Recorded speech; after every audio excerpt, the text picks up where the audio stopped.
This is the monetary policy statement, which normally is made in the first week of October. This time, because of holidays next week, we have kept it on 30th of September.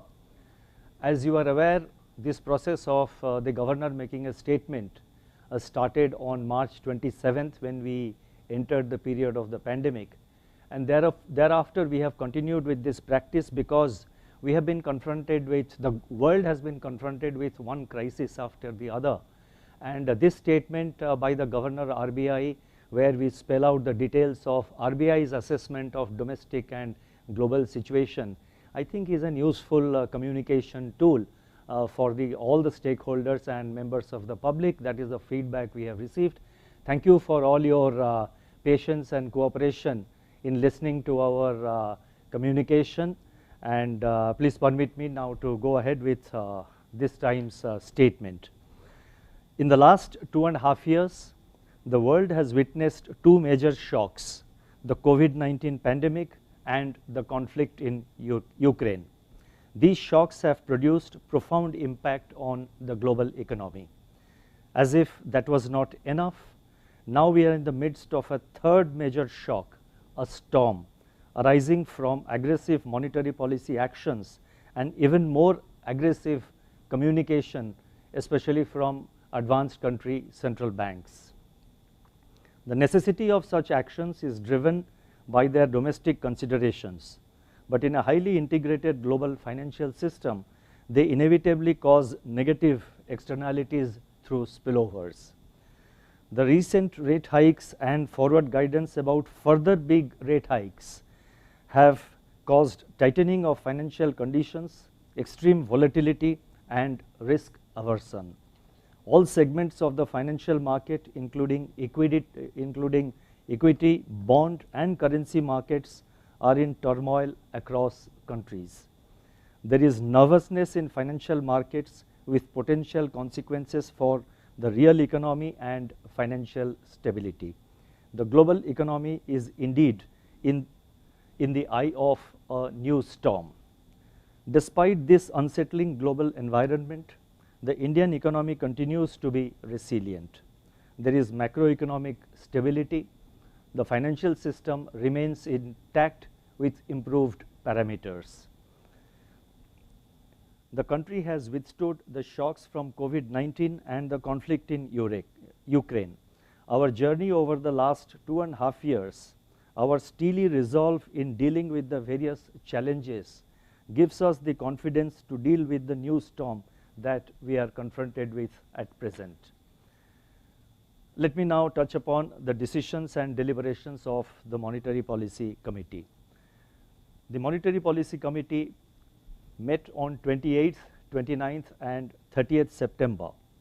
Based on an assessment of the macroeconomic situation and its outlook, the MPC decided by a majority of 5 members out of 6, and you guessed it right, to increase the policy repo rate by 50 basis points to 5.9% with immediate effect. Consequently, the standing deposit facility, that is SDF rate, stands adjusted to 5.65%, and the marginal standing facility, that is MSF, and bank rate to 6.15%. The MPC also decided by a majority of 5 out of 6 members to remain focused on withdrawal of accommodation to ensure that inflation remains within the target going forward while supporting growth. I would now like to explain the MPC's rationale for its decisions on the policy rate and the stance. The global economic outlook continues to be bleak. Financial conditions are tightening and recession fears are mounting. Inflation continues to persist at alarmingly high levels across jurisdictions. The enduring effects of the pandemic and the geopolitical conflict are manifesting in demand-supply mismatches of goods and services. Central banks are charting new territory with aggressive rate hikes, even if it entails sacrificing growth in the near term. In this milieu, nervous investor sentiments have triggered a flight to safety. The US dollar has strengthened rapidly to a 2-decade high. Several advanced and emerging market currencies are facing sharp depreciation pressures. Emerging market economies, that is EMEs in particular, are confronted with challenges of slowing global growth, elevated food and energy prices, spillovers from advanced economic policy normalization, debt distress, and sharp currency depreciations. Now, against this challenging global environment, economic activity in India remains stable, and that's a very refreshing point. It gives us, that's why in the beginning I said that it gives us the confidence of even dealing with the current challenge which we are confronted with. While real GDP growth in the first quarter this year turned out to be lower than our expectations, nonetheless it was 13.5 and perhaps the highest among the major global economies. So the real GDP growth in the first quarter, the late recovery in Kharif sowing, and the comfortable reservoir levels that we have at present, improvement in capacity utilization, buoyant bank credit, and government's continued thrust on capital expenditure are expected to support aggregate demand and output in the second half of the current year. Consumer price inflation remains elevated and above the upper tolerance band of the target due to large adverse supply shocks, some firming up of domestic demand, and the spillovers from global markets. The recent correction in global commodity prices, including crude oil, if sustained, may ease cost pressures in the coming months. The inflation trajectory remains clouded with uncertainties arising from continuing geopolitical tensions and nervous global financial market sentiments. In this backdrop, the MPC was of the view that persistence of high inflation necessitates further calibrated withdrawal of monetary accommodation to restrain broadening of price pressures, anchor inflation expectations, and contain the second round effects. This action will support the medium-term growth prospects of our economy. Accordingly, the MPC decided to increase the policy repo rate by 50 basis points to 5.9% and to remain focused on withdrawal of accommodation while supporting growth. Now, let me step back a little and elaborate on our monetary policy stance. Monetary policy had moved from neutral to accommodative stance in June 2019.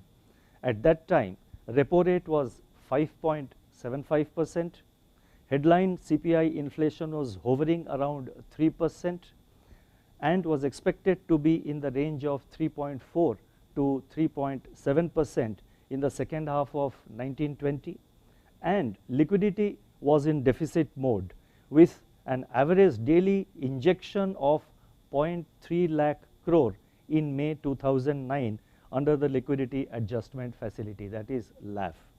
Today, inflation is hovering around 7% and we expect it to remain elevated at around 6% in the second half of this year.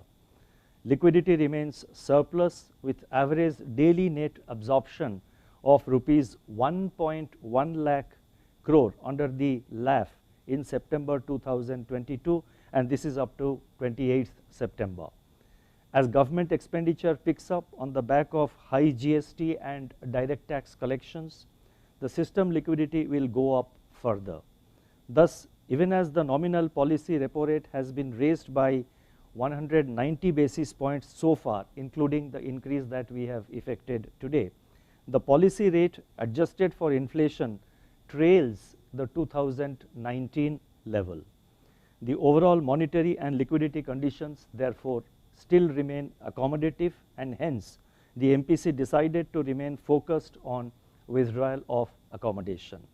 I would now like to provide our assessment of growth and inflation, and first let me take up growth.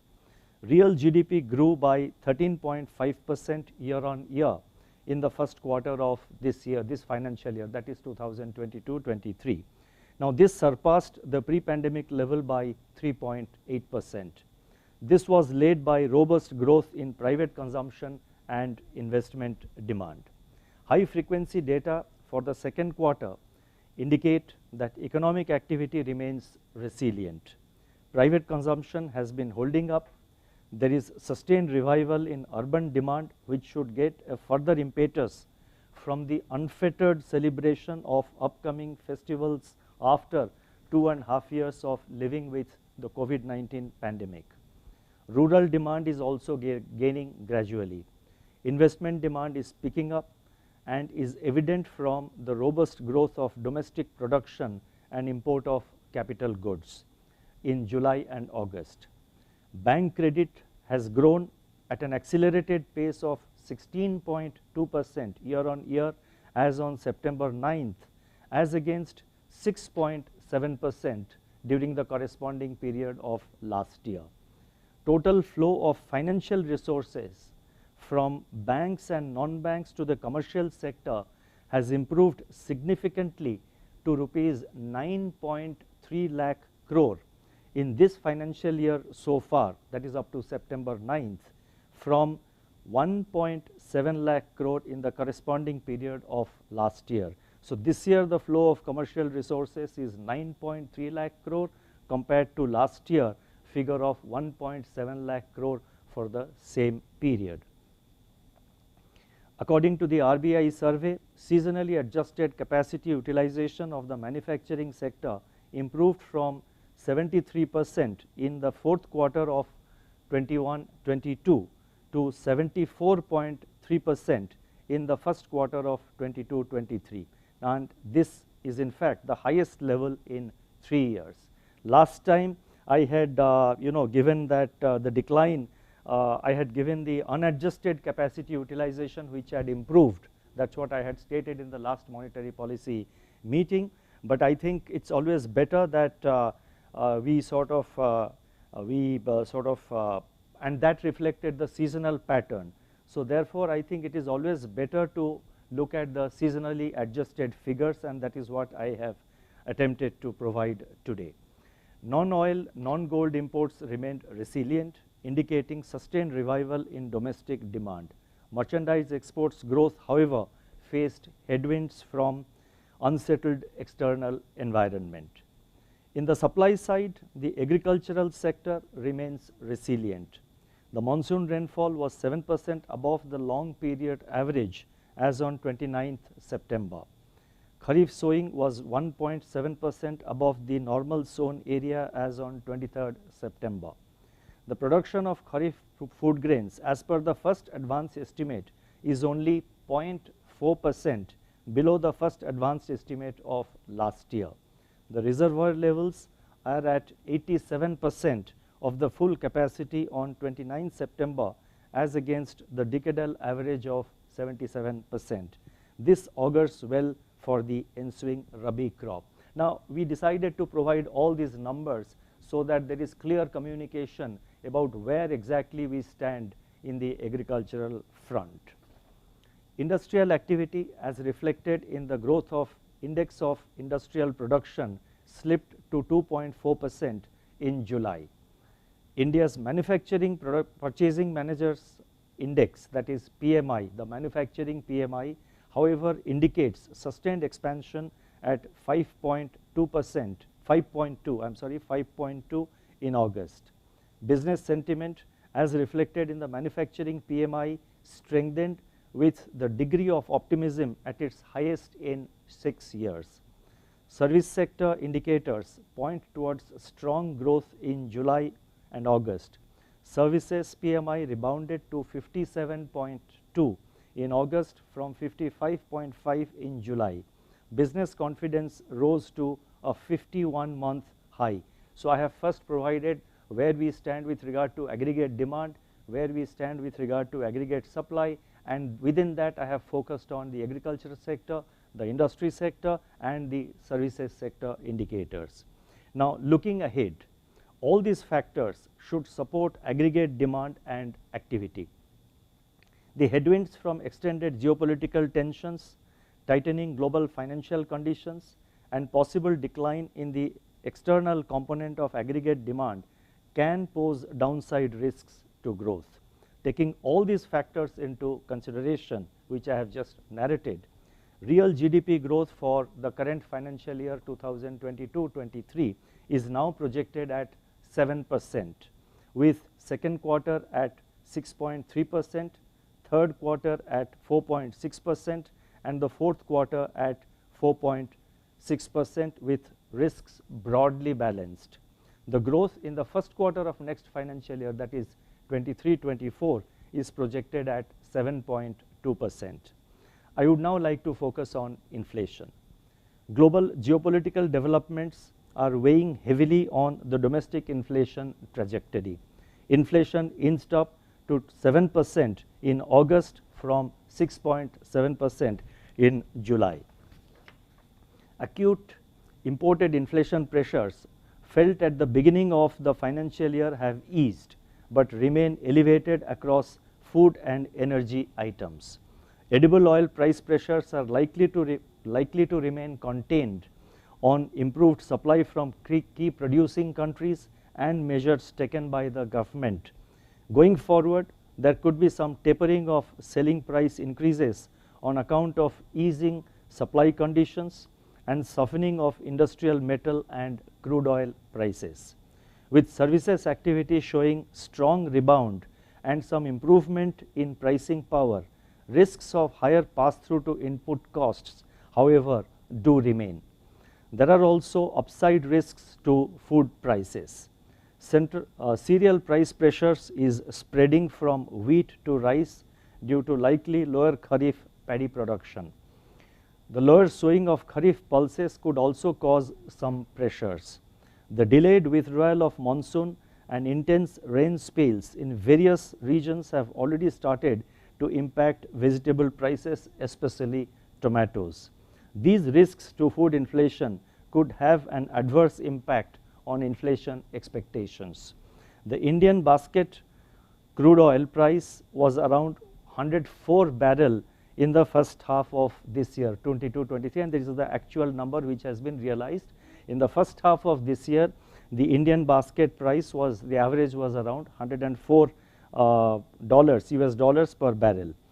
Going forward, we are now assuming it to be $100 per barrel in the second half of this year. Taking into account these factors, the inflation projection is retained at 6.7% for the current year, with second quarter at 7.1%, third quarter at 6.5%, and fourth quarter at 5.8%, with risks evenly balanced. CPI inflation is projected to further reduce to 5% in the first quarter of next financial year, that is 23-24. The extraordinary global circumstances that caused the heightened inflationary pressures have impacted both advanced economies as well as the emerging market economies. India is, however, better placed than many of these economies. If high inflation is allowed to linger, it invariably triggers second order effects and unsettles expectations. Therefore, monetary policy has to carry forward its calibrated action on policy rates and liquidity conditions consistent with the evolving inflation growth dynamics. It must remain alert and nimble. I would now like to focus on the liquidity and financial market conditions. During the current financial year, the weighted average call rate, that is WACR, the operating target of monetary policy, has increased cumulatively by 196 basis points, that is 196 basis points in a phased manner up to September 28th over March 22. This is in sync with our actions on the SDF and the repo rate. Consequently, interest rates across financial market spectrum have increased, though at varying degrees. Surplus liquidity in the banking system, as reflected in the average daily absorption under the liquidity adjustment facility, that is LAF, including both SDF and the VRRR auctions, moderated to 2.3 lakh crore during August to September, that is during this period of August and September up to 28th September, it moderated to 2.3 lakh crore from 3.8 lakh crore during June, July. So it was 3.8 lakh crore during June, July, and in August, September up to 28th September, the overall system liquidity has moderated to 2.3 lakh crore, and that is evident from the overall LAF position and the taking into account both SDF and the VRRR auctions. GST and advance tax payments coupled with forex outflows moderated the surplus liquidity conditions in the third week of September.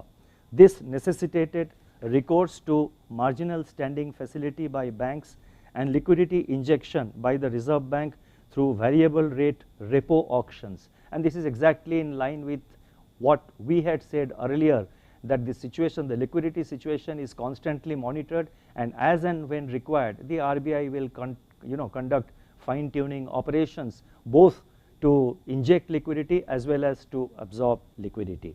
Now this temporary moderation of surplus liquidity needs to be seen in the context of the large potential liquidity in the system arising from the expected pickup in government spending that usually happens in the second half of the year. Furthermore, drawdown of excess CRR and excess SLR holdings of banks can also augment system liquidity.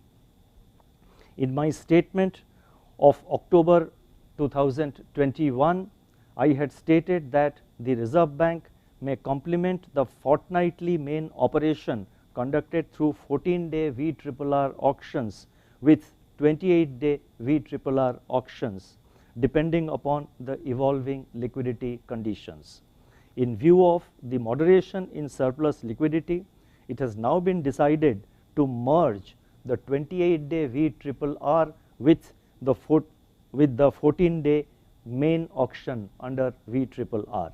Consequently, from now on only 14-day VRRR auctions will be conducted, and as I just mentioned a little while ago, fine tuning operations of various maturities for absorption as well as injection of liquidity will continue as may be necessary from time to time. During the current financial year up to September 28, the US dollar has appreciated by 14.5% against a basket of major currencies. This has caused turmoil in currency markets across the world.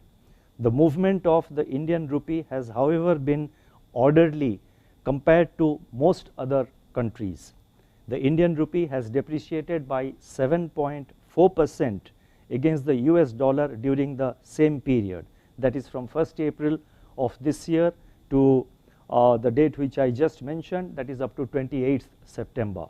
So while the US dollar has appreciated by 14.5%, the Indian rupee has depreciated in a very orderly manner by 7.4%,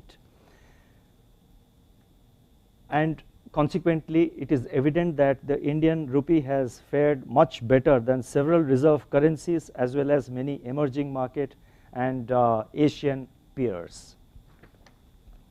A stable exchange rate is a beacon of financial and overall macroeconomic stability and market confidence.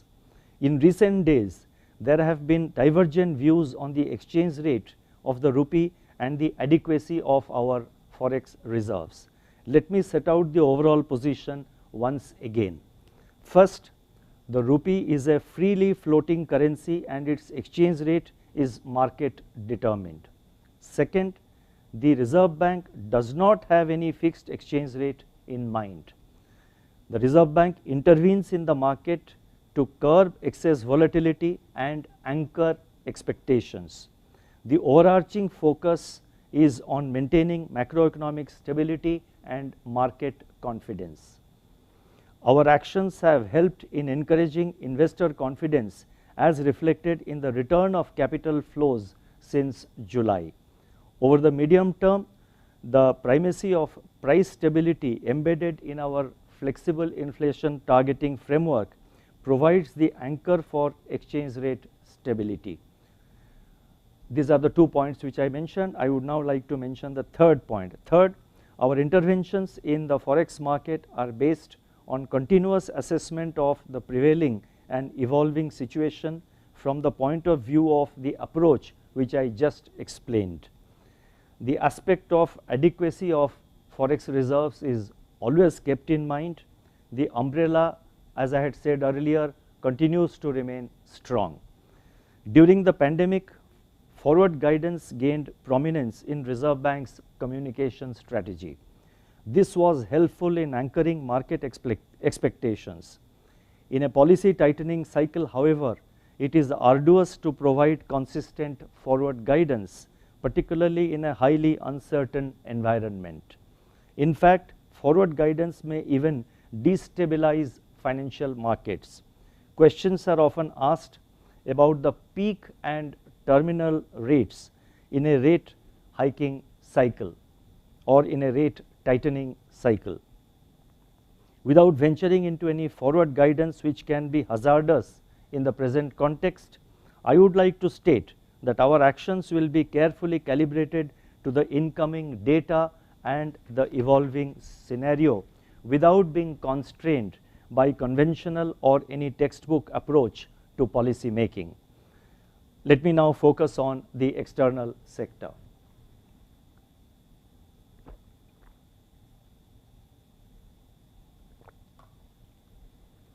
The current account deficit for the first quarter 2022-23, and that was released last evening, is placed at 2.8% of GDP, with trade deficit at 8.1% of GDP. Various leading indicators, including global PMIs, point to weakening of global growth momentum and downside risks to global trade. India's import growth, though decelerating, outpaced the export growth. Consequently, the trade deficit remained high in July and August. Services exports continued to grow at a robust pace amidst resilient demand for software and business services and modest recovery in travel services. On a balance of payment basis, that is on a BOP basis, for which data were released yesterday, exports of services grew at a robust pace of 35.4% year on year during April-June this year. For the same period, remittances rose by 22.6%. The net surplus on exports of services is expected to partly offset the higher trade deficit. So as you can see, both services sectors have grown at a robust pace of 35.4% and remittances have grown by 22.6%, and that is why I am making the statement that the net surplus on exports of services is expected to partly offset the higher trade deficit. From the external financing side, net foreign direct investment, that is FDI, improved to 18.9 billion in April-July this year from 13.1 billion a year ago. Foreign portfolio investors, that is FPIs, have returned to the domestic market with a net inflow of $7.5 billion during July to September after an outflow for 9 consecutive months.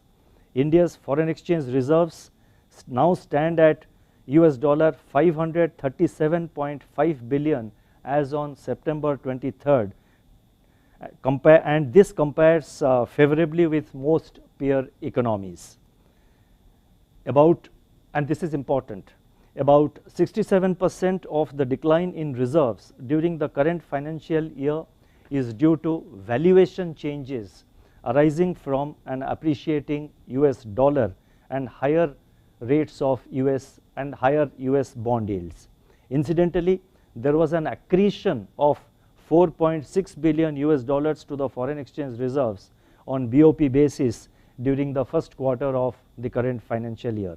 So it may be seen that our market interventions continue to be judicious. India's other external sector indicators, namely the external debt to GDP ratio, net international investment position to GDP ratio, ratio of short-term debt to reserves, and debt service ratio also indicate lower vulnerability as compared with most other major EMEs. In fact, India's external debt to GDP ratio is the lowest among the emerging market economies. In fact, in the final analysis, we remain confident of meeting our external financing requirements comfortably. I shall now announce certain additional measures, and I'll be very brief. There are just about 4 or 5 announcements. The first is that we will release a discussion paper on expected loss based approach for loan loss provisioning by banks. Banks currently follow the incurred loss approach for provisioning of their loan assets, whereby provisions on loan assets are made after the stress has actually materialized. A more prudent and forward-looking approach is the expected loss-based approach, which requires banks to make provisions based on an assessment of the probable losses. As a step towards converging with globally accepted prudential norms, we will issue a discussion paper on the proposed transition for stakeholder comments. The second one relates to discussion paper on securitization of stressed asset framework. The revised framework for securitization of standard assets was issued by the Reserve Bank in September 2021. It has now been decided to introduce a framework for securitization of stressed assets. This will provide an alternative mechanism for securitization of NPAs in addition to the existing ARC route. A discussion paper on this proposed framework is also being issued for feedback from stakeholders. The third announcement relates to internet banking facility for customers of regional rural banks. Regional rural banks, that is RRBs, are currently allowed to provide internet banking facility to their customers, subject to fulfillment of certain criteria. Keeping in view the need to promote the spread of digital banking in rural areas, these criteria are being rationalized. The revised guidelines will be issued separately. And the final announcement relates to regulation of offline payment aggregators. Online payment aggregators have been brought under the purview of the Reserve Bank guidelines since March 2020. It has now been proposed to extend these regulations to offline payment aggregators who handle proximity or face-to-face transactions. This measure is expected to bring in regulatory synergy and convergence on data standards. Let me now conclude. Daunting challenges confront us at this juncture. The underlying fundamentals of our economy and the buffers built over the years have stood us in good stead. We have taken a series of measures since April 2022, that is in the aftermath of the commencement of the conflict in Ukraine and the kind of spillovers and the global impact it produced. We have taken a series of measures thereafter since April 22 in the backdrop of, as I said, geopolitical tensions, sanctions and supply chain disruptions. We will remain resolute and persevere in our efforts to ensure price stability as well as financial stability while supporting growth. Our policy actions today is a part of our continued efforts in pursuit of these goals.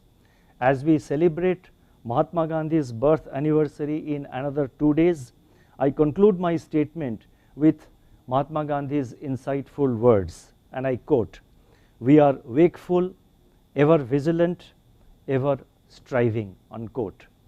Today, despite the gathering clouds over the global economy, the Indian economy inspires optimism and confidence. Thank you. Namaskar.